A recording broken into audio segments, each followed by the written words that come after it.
when you have had a really rough week with too many Mondays, too much stuff. It's always lovely to come home and look at your baby trees that you planted just a short time ago. And see the progress they've made. When you thought that maybe the desert wind, with wind gusts up to 50 miles an hour some days, might destroy them. And to see how persistent they are, to see that they are surviving, to see that there is hope.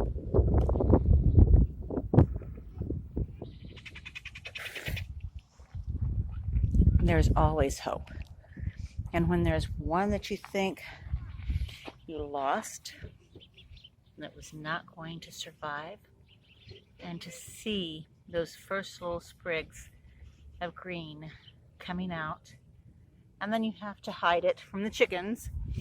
That's the reason for that part of a pallet around that, to keep the chickens from eating the leaves while it's growing. You see all this wonderful growth. And it allows me to take a deep breath and to know that I can keep going. In this bed, my walking onions, and some of them survived the cold. Not all of them, apparently. But then where I thought that one had not survived, it's finally starting to come up again. So we will see. None of the seeds that I planted in this bed, along with the onions, have come up. But the pineapple guava has survived the wind damage, the cold and the strong winds, and is putting on all of this new growth.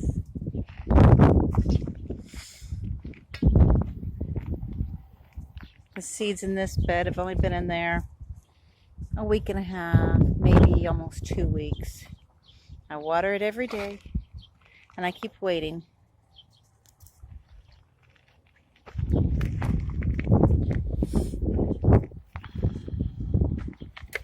Oh, there's the other garden trowel.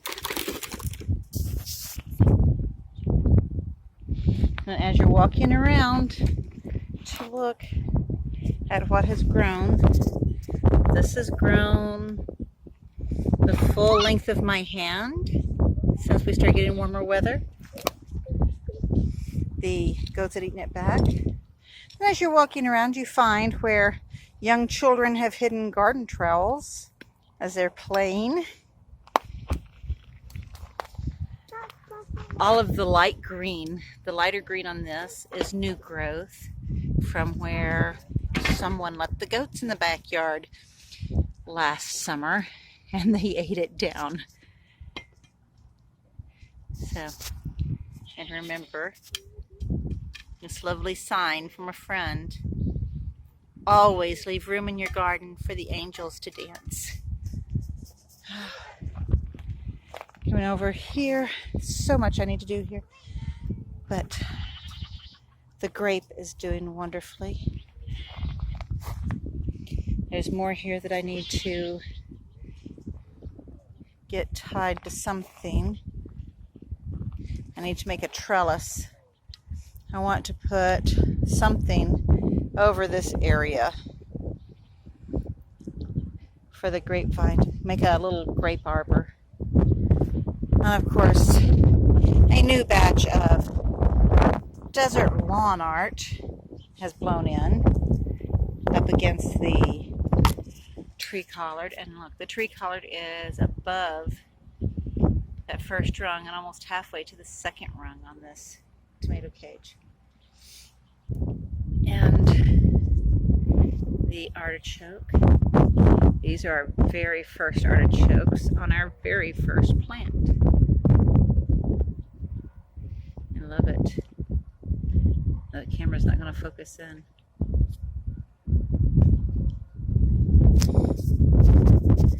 The pollinators love the wildflowers. I need to look up the actual name of that particular plant. I looked it up last year and I can't remember now what it was. And there's some of the wild purslane that I found. Much of it in this bed, this garden bed, but a lot of it in the driveway as well. So what's in the driveway, where it would be run over, I'm going to transplant over into the big garden. Mama. I'm very happy that the Mexican tarragon is coming back. Feel your hair. There's more of the wild purslane. And there's a lantana coming back. I need to get in here and clean up this bed this weekend. And there's another lantana coming back. And I'm not sure if that's a lantana or wild purslane back there. And look how this lavender is starting to grow more. And I'll let it go to seed and let it keep growing. I did put some lavender seeds under the mulch here. I need to bring more mulch over and finish pulling out grass and keep mulching and pulling grass. But the goats love it as long as I've got grass to pull. But then you can see where there is a piece of telephone pole here to divide the beds. And so this patch that I've not pulled all the grass out of yet, I pulled some back where there was mulch and planted some cardoon seeds. So I'm waiting. I've got 3 so far that have sprouted. I'm not sure how many I planted. More than 3, I know that. But I'm waiting very impatiently to see what comes up. And see how the Lord blesses this bed.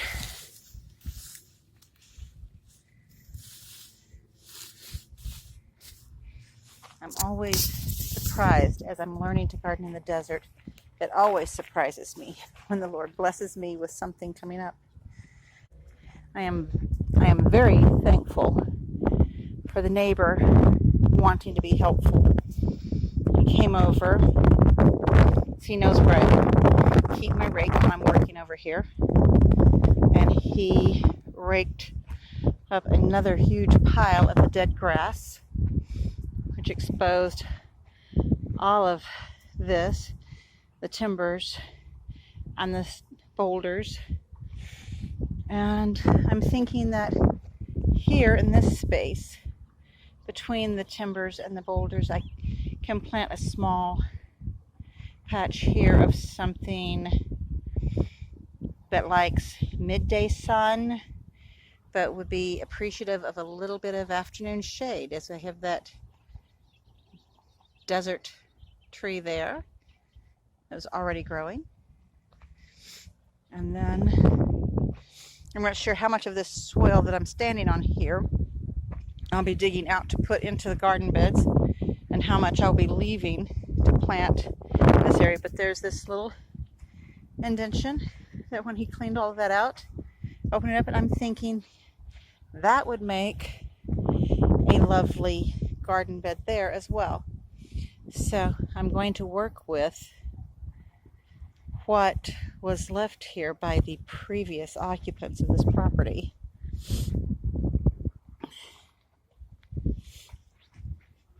I'm working with that, and then working around what, let's see, here's another of these trees. I keep forgetting which tree this is. It has thorns all up and down the tree. Yes, babe. I'll have to look in a minute. Some of those boulders I may pull out for garden beds, and then I may garden. I think I'll garden around some of them too, because this would be beautiful with some ground cover, low grade ground cover plants that enjoy nooks and crannies. I think that would be quite lovely. But then part of this mound will probably go into garden beds.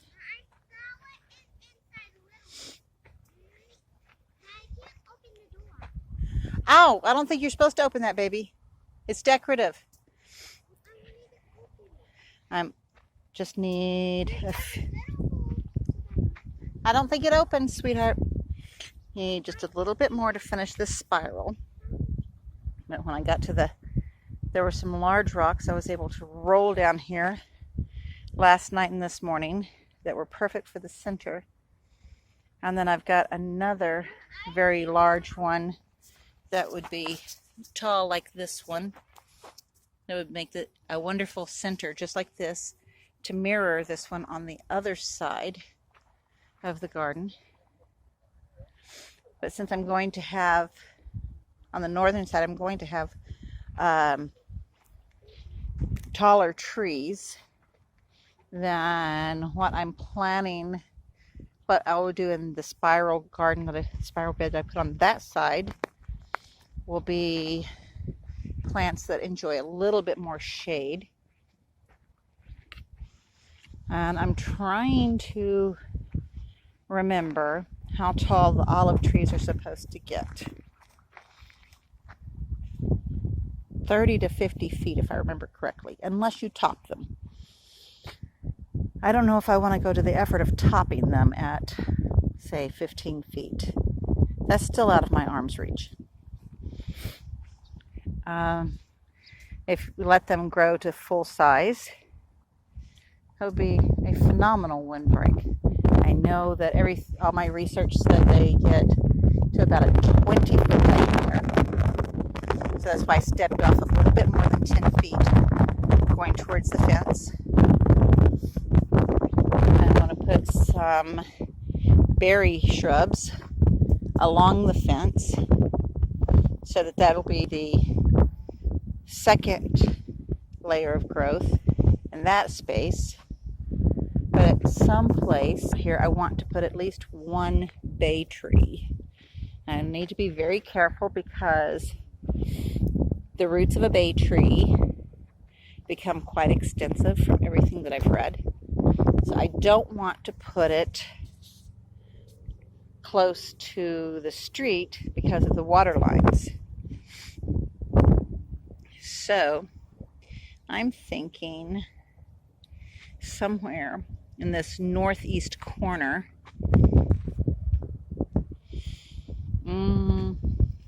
maybe just over from the olive trees would be a good spot, or central, a little bit more central, and just over from the olive trees, maybe spaced equidistant and about 10 feet from the olives.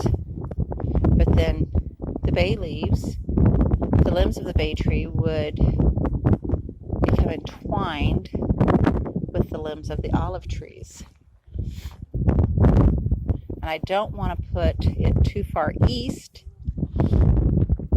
because that would block the morning sun, unless I did it in this northeast corner, and the beds on the northern side of this space were for more shade-loving vegetables and perennials. I'm already going to need to weed her grass. Look, I'm gonna have to figure out what that is growing in your grass. I need to figure out what that is. Yeah, I know that's a plant. I need to figure out what the name of that plant is. And if it's edible or if it's not edible. If it's edible, it could go in a salad. I think my thoughts on where I'm going to put these beds and what I'm going to do with my beds, in addition to the hugelkultur towards the eastern side of the space, because when it rains, the water flows from the west to the east on this. The high end is the western end. The more arid plants, the ones that like drier soil, will go on the western side. She does love that space we made. I've got the one spiral garden started. I want to put a second similarly sized spiral garden on this other side. And then I want to find a space to put a third smaller spiral garden. And there's some conversations with God over the years that have me wanting to do things in sets of 3. Everything in sets of 3. So, at some point, I will get that done. I'm going to work on this mulch this weekend. I may take that pile of limbs that's left here and toss them over the fence for the quail. The quail would love that. Make a little habitat. And then that'll make it easier for me to rake the 2 mulch piles on either side around the garden and into the beds.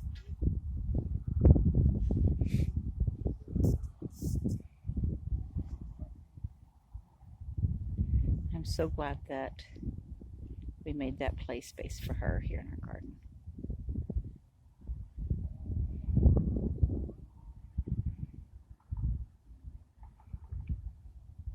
It makes her happy. And that makes me happy. It's another lovely evening here in the desert. It's a crescent moon. Seeing a contrail from a jet that's flying towards California. Do a girls' day? Stand up and then I can flip over. Not right now, baby. Please. Okay. Miss, I can't see my tongue yet. oh, you need to keep your tongue in your mouth. Your teeth are growing back. The top ones are starting to get loose. Those 2 bottom ones are growing in. Okay. So, Miss Mess wanted to be in this with me. It is a beautiful, nice. Yeah. You're laying on my glasses, babe. Ow. That paint, don't put them back behind me. Don't let me forget where I put them. Because I'll think I lost them. Hmm? Do you want a popsicle? Not right now. Maybe later. I thought you wanted a popsicle. No. Please. No, thank you. I don't want a popsicle, but I'll get you one in a bit, okay? I was going to talk to the people. Mama. Ah, you gotta love it. She is wanting attention, which is fine. Quite all right. That's what little ones need. They need mama's attention. Always. What I had been thinking about, if I can remember now. We had multiple Mondays this week. And having all of those Mondays was really challenging for both of us, wasn't it? Was it challenging? And some of the things that had happened resulted in Micah being upset and very emotional last night about things that had nothing to do with her and were totally out of her control and out of my control. And so then today at work, I was trying really hard to get out of the office early so that Micah and I could have some extra time together this evening. Isn't that right, baby girl? But you didn't come late. I didn't come as early as I wanted to, but I still got there like an hour and a half, almost 2 hours earlier than usual, huh? I wanted you to get me up at lunchtime. I know. But I had more work I had to do. I had to hurry up and get my work done so I could leave early. Right? But you didn't leave early. Yes, I left the office early. An hour and a half, oh, more than an hour and a half earlier than I normally do. But it's one of those things that, Mama. yes, baby. Another little discussion we had to have. Had to pause the video because it was something she needed to talk to me about. You gotta get something? Okay. Oh, you see it too? There's a stray cat going up the street. She's going to investigate. Don't get too close to it, baby. Micah J.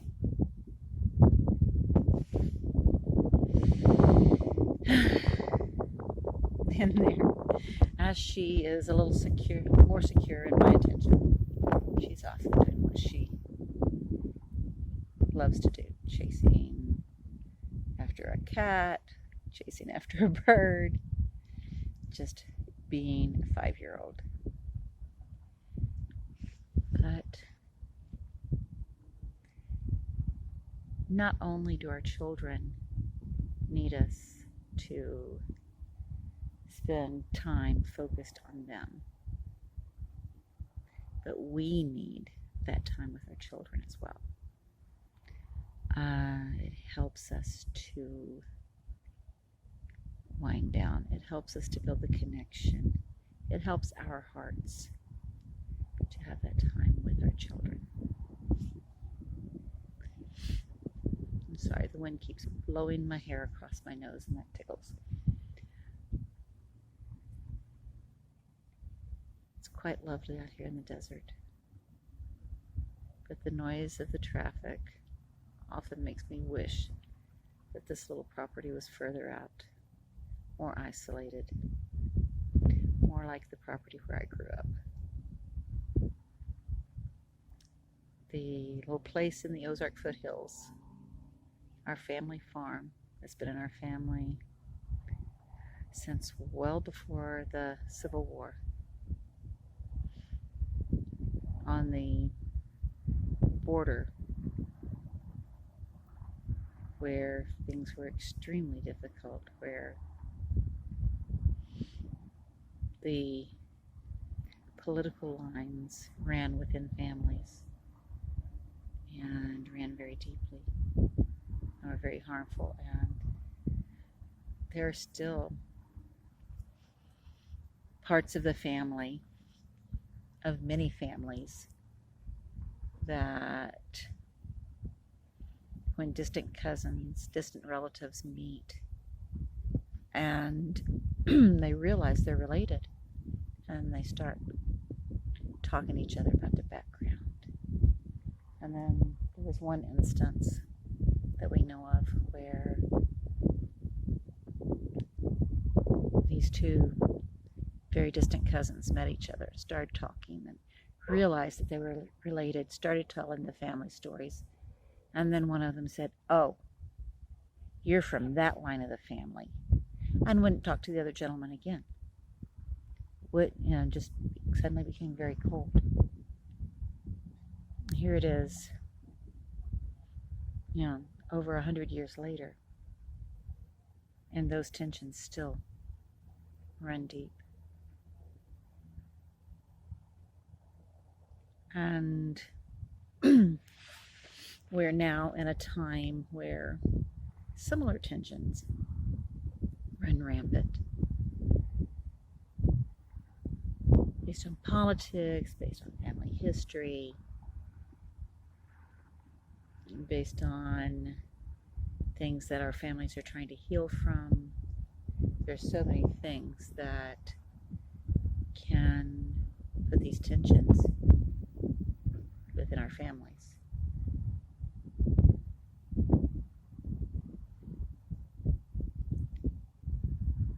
When it comes to our children, we need to spend that time and make sure that we don't have those disconnects. Love our children. Spend quality time with our children. Not money, but quality. Micah and I don't have much. Part of the challenges this week were work related. Part of them were finances. And last night, Micah saw the repercussions of some of the financial challenges. And then we went to the store and got a few things. We came home and lit a nice big long burning candle. And it's actually scented with essential oils so that I can actually breathe it without my throat closing up. Allergies are real. Chemical sensitivities are real.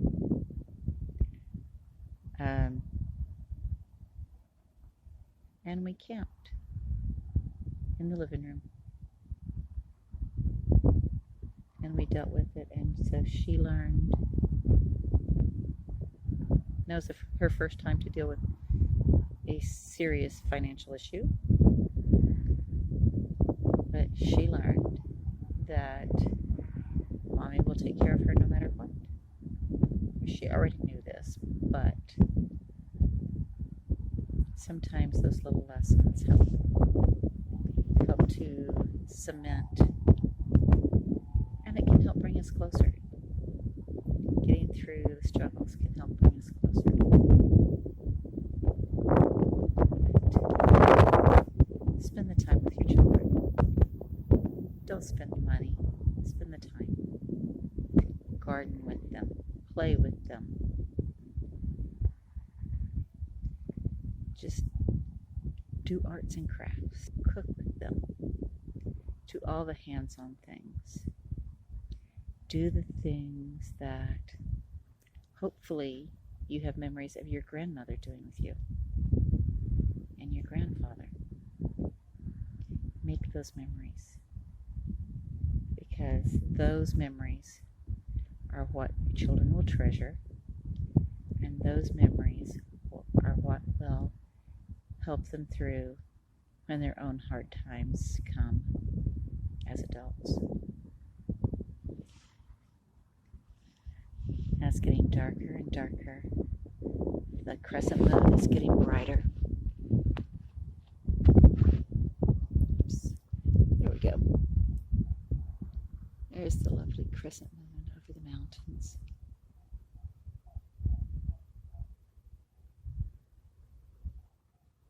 I'm hearing dogs and somebody's sheep a few blocks away. So I'm wondering if the community coyote is out and about. Let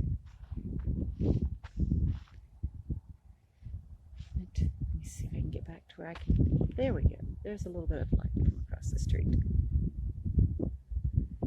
Y'all have a wonderful, blessed night and a lovely weekend with your families. Take care.